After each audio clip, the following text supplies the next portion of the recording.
I am here today because we had a question come up in my live stream the other day, which I don't know who watches my live stream, but evidently some people do, because there was a question up, and it was about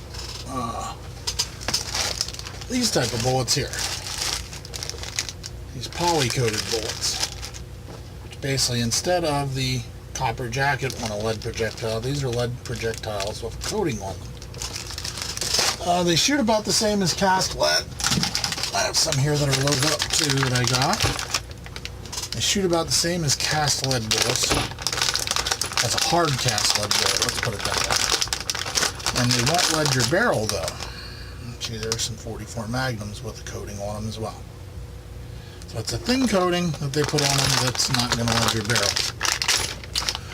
And I had another Pennsylvania resident who is one of my subscribers and was in the chat. My name is Stealth Hunter 1000, that asked, hey, I thought these were illegal in Pennsylvania. He thought all polymer coated bullets were illegal in Pennsylvania. And to be honest, I hadn't heard of that law. I'm sure the law that's on here, I'm sure I read at some point, but I wasn't ringing a bell to me, so I said I'd look into it. So, and he was even nice enough to cite the actual statute that he was referring to, which I have right here. So let's read it. So this is Title 18, which is Pennsylvania Crimes Code, Chapter 61, which is the Uniform Firearms Act. It's about 90% of all the laws pertaining to firearms are going to be in Chapter 61. And this is section number 6121. Offense defined. So this is what it actually says. It is unlawful for any person to possess, use, or attempt to use a KTW Teflon-coated bullet or other armor-piercing ammunition while committing or attempting to commit a crime of violence as defined in Section 6102 of this chapter. So, let's break that down here. Well, first of all, it is unlawful for any person to possess, use, or attempt to use a KTW Teflon-coated bullet. That's important right there.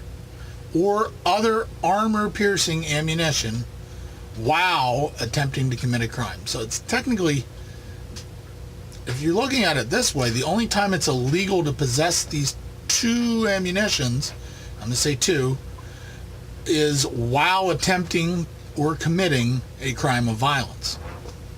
So it's not really a crime to possess them otherwise. I don't know if I push that issue, but that's the way this reads. Now, I'm not a lawyer, so let's get that straight right off the bat, but I'm usually pretty good at sorting through these kind of things, and I do know some case precedent for other laws. I don't know of any case precedent for this law because I haven't looked into it that much. I don't know if anybody's been charged with this at all. And I'll tell you why. Because it is saying use or attempt to use a KTW Teflon coated bullet. What is a KTW Teflon coated bullet? Well, it's not a polymer coated bullet. A KTW Teflon coated bullet is a specific bullet. In the 1960s, you had two guys, and I don't recall their names. I did look it up, but I just forgot. They started a company that was looking at special purpose handgun ammo, specifically to go through hard barriers. They named their company KTW, and it was around from the mid to late 60s up until the 1990s when it finally went under. Now, they made a bullet of hardened brass, or sometimes a steel bullet, okay? And what they found was these bullets were great at penetrating hard barriers, car doors, car windshields, things of that nature, but they ate out the barrels really quick on the stuff that they were trying to shoot them out of. So what they came up with was to coat the bullets in something. And being as they didn't want them to be super slippery, they looked at Teflon, which is slippery on like your pots and pans for stuff like that, but when it's actually rubbing against something with friction, it has a little bit of grab to it. but it's still slippery going metal to metal over through the barrel. So they coated their bullets initially in Teflon. Now later bullets like they would manufacture would actually have kind of a copper cup or sleeve around the outside to try to limit the factors from the really hard bullet wearing your barrel out. This kind of made an uproar in the 80s and 90s. I don't know. I'm old enough to remember when these terms were thrown around, but these were what were commonly referred to as cop killer bullets. They've been in movies as cop killer bullets. I can think of one of the Lethal Weapon movies I know they showed. They were KTW bullets. They were a steel bullet with a Teflon coated outside. So this law came about because of media outrage of cop killer bullets. And I remember back in the 80s and when we started to get decent bulletproof vests, and the fear was criminals would get a hold of these and zip right through a bulletproof vest with their 9mm handgun or even a smaller handgun. I honestly never looked into the testing on any of these. I don't know if they really do go through bulletproof vests, but I know they were designed to defeat hard barriers. They were designed for law enforcement, actually, to defeat hard barriers. But this fear kind of caused an uproar, and a lot of states banned armor-piercing or cop-killer bullets, including some bullets that weren't, like the Black Talon bullets, which were a hollow point design. They were not armor-piercing. They were designed to open up. I don't know why, but they got labeled as cop-killer bullets also. Probably because they had a black coating on the outside of them. I don't know. I'd have to look further into Black Talon bullets. But the thing to remember here is, though, these type of bullets, the blue bullets, okay, these are not armor-piercing. In fact, they are a cast lead bullet.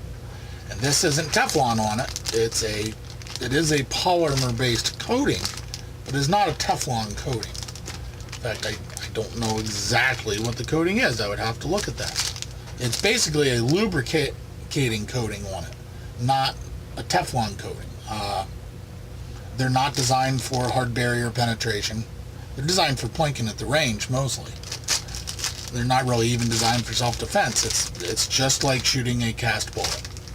So, and the important thing to mention is these, not only are these not armor-piercing, which is part of the law, they're not KTW bullets, which specifically is stated in the Pennsylvania statute.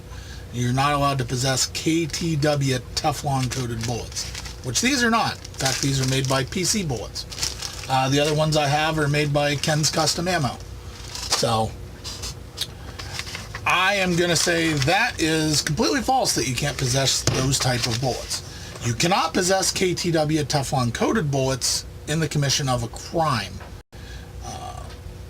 I wouldn't worry about that. KTW hasn't been in business since the 90s. I don't know why this is still even on the books. Probably because it outlaws armor piercing, but it gives them more to charge you with. This is a felony. If you get caught robbing a store with armor piercing bullets or KTW bullets in your firearm, it is a felony on addition to the felony of robbing the store. So it gives them one more thing they can throw at you in the book. So, in my opinion, are polymer coated bullets illegal? No, they're not. Again, I'm not a lawyer, but that seems pretty clear. They are speaking about KTW Teflon coated bullets, which none of the ones I have are manufactured by KTW. None of them are Teflon coated. And the other part of this says armor or other armor piercing ammo. These aren't armor piercing. Now you grab a 30-06 shell that doesn't have any coating on it other than copper jacket, and that is armor piercing. Any rifle round is armor piercing, but that's a whole nother rant for a whole nother video. So if you're into polymer bullets and you want to give them a try, the polymer coated bullets, I say go for it.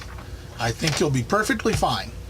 All right, there's Stealth Hunter. That's that video was kind of from your question. So anybody else has any other questions for me?